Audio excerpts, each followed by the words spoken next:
এই তেলাওয়াত শোনার পর মানুষের মন বিগলিত হবে না, কোনো পাষাণ হৃদয় হলো মন বিগলিত হয়ে যাওয়ার কথা।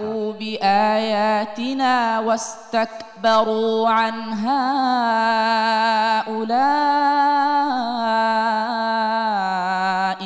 أصحاب النار।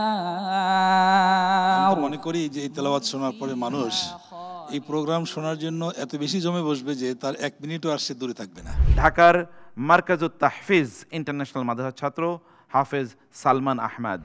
বিসমিল্লাহির রহমানির রহিম। ওয়ালিকুল্লি উম্মাতিন আজাল فإذا جاء أجلهم لا يستأخرون ساعة ولا يستقدمون. يا بني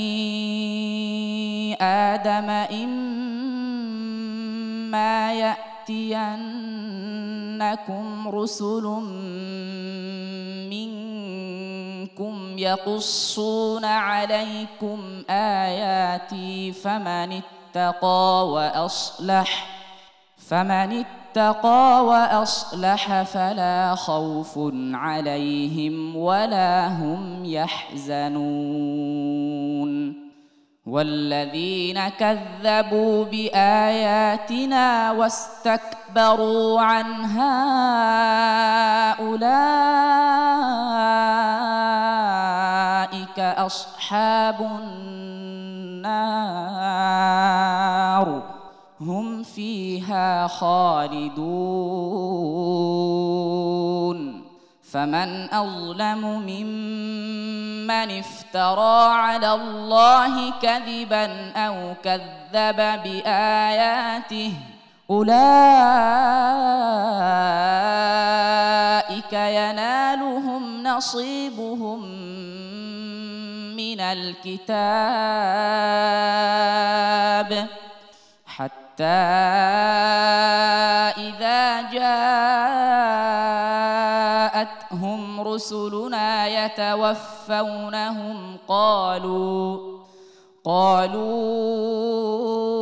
أين ما كنتم تدعون من دون الله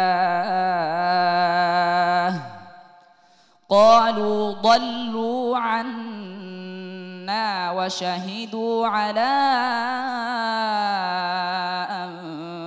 أنفسهم أنهم كانوا كافرين. قال ادخلوا في قد خلت من قبلكم من الجن والإنس في النار كلما دخلت أمة لعنت أختها حتى إذا اداركوا فيها جميعا قالت أخراهم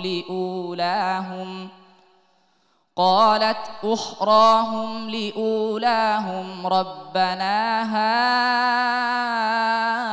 هؤلاء أضلونا فآتهم عذابا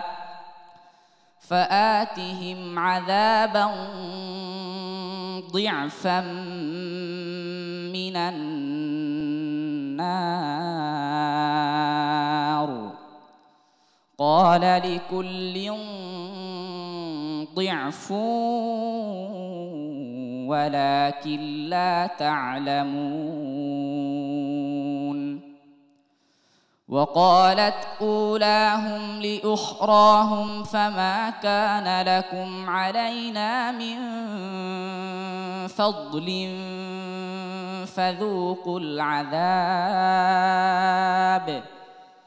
فذوقوا العذاب بما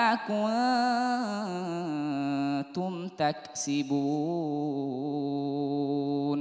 حسبك সাদাকাল্লাহুল আযীম। আল্লাহ আল্লাহ। অসাধারণ, অসাধারণ, এত চমৎকার তেলাওয়াত। নাজির ভাই, এই তেলাওয়াত শোনার পর মানুষের মন বিগলিত হবে না? কোনো পাষাণ হৃদয় হলো মন বিগলিত হয়ে যাওয়ার কথা। জি, ঠিক বলেছেন। আসলে মোমেন ব্যক্তি যারা, তাদের তো কোরআন তেলাওয়াত শুনলে তার ঈমান বৃদ্ধি পায়, কোরআন সেটা বলেছে। সুতরাং এরকম তেলাওয়াত শুনলে সত্যি ঈমান বৃদ্ধি পাওয়ার কথা। তেলাওয়াতটি অসাধারণ ছিল, বেশ ক্লাসিক্যাল। তেলাওয়াতের মধ্যে বেশ মুনশিয়ানা ভাব ছিল।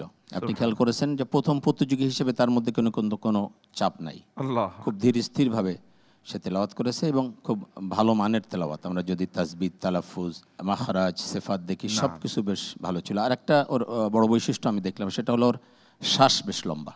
জি, মাশাআল্লাহ। আমার মনে হচ্ছে আমরা যে গতবারে যে পরামর্শগুলো দিয়েছি, জি, সেই পরামর্শগুলো সে পরিপূর্ণভাবে অনুসরণ করার চেষ্টা করেছে, আলহামদুলিল্লাহ, যার আলহামদুলিল্লাহ। কারণে তার মধ্যে কোনো রকমের ইতস্ততা, কোনো রকমের মানে অস্থিরতা, কোনো কিছু দেখা যায়নি। মাশাআল্লাহ। এবং এইবারের পড়াটা মনে হচ্ছে গতবার থেকে আরো খুব আকর্ষণীয় হয়েছে এবং অনেক এবং শক্তিশালী ধীর ছিল। স্থির। আমি তার তেলাওয়াতের ব্যাপারে একটা জি। যোগ করতে চাই যে কোল অ্যান্ড কাম, যেটা মানে পিস অফ মাইন্ড, একেবারে যে কনফিডেন্স লেভেলটা, তার আস্থা, জি, ওইটার প্রতিফলন ঘটিয়ে দেখালো।